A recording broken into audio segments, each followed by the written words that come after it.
बड'लेण्ड रादाब नायगिरि बयनिसिमबो फुंबिलिनि गोजोन हामलायथि बावहरबाय।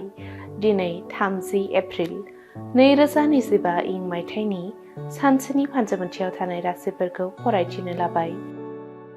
मेष राशि, खैफोदा उन उन गिदिंफागोन, खामानि मावनाय दांनाया आद्रा थागोन, हान्थिनाय लामायाव हेंथा नुजाथिगोन। वृष राशि, बैसो जानाय हौवा हिन्जावफोरनि थाखाय गाहाम सान, जुलिनि रादाब फैनो हागौ, नखराव गोजोननि बार बारगोन।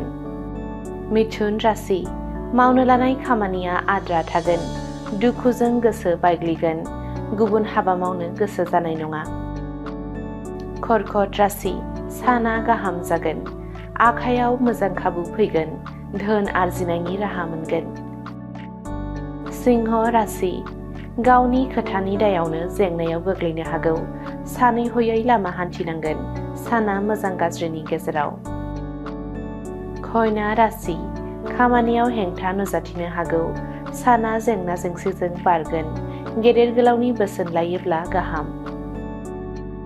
तुला राशि, गोबाव समनि हास्थायनाय मुवाखौ मोनफुंनो हानाय नङा, गोसोआ जिंगायाव गोफबगोन, दुखु खालामगोन। वृश्चिक राशि, लुबैनाय हास्थायनाया जिउआव खैफोद लाबोनो हागौ, गोसोखौ दबथायनांगोन, सांग्राङै सोलिनांगोन।